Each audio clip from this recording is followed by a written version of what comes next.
Good morning mga taga-Bukid. Dito tayo ngayon sa gasolinahan. Update natin ngayon taga-Bukid ang presyo ng gasolina dito.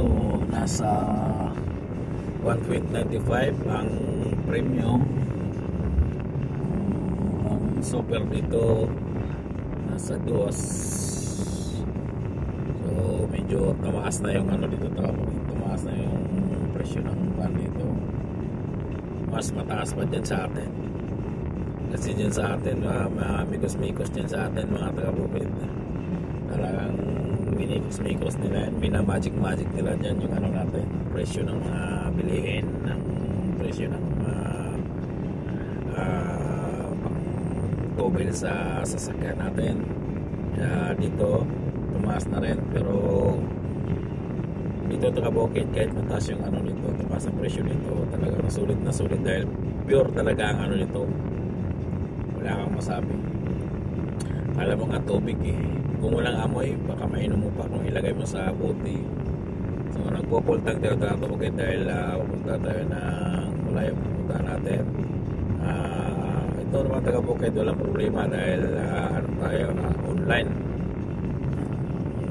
Dapat laging puno lagi yung sasakyan natin kasi taga-Bukid pupunta ko dito sa side na to, diretso ako, merong gasolina doon sa kabila, kaso lang iniiwasan ko kasi taga-Bukid baka pagbalik ko kasi minsan yan nagkagulo yung ano nila, yung online hindi gumagana.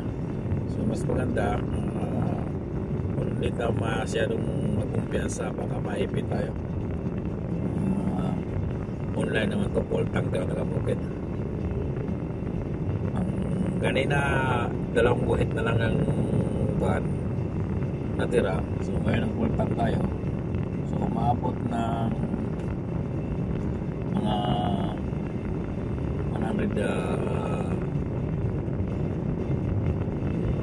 100, so nasa 55 litros, 55 litros, so 106.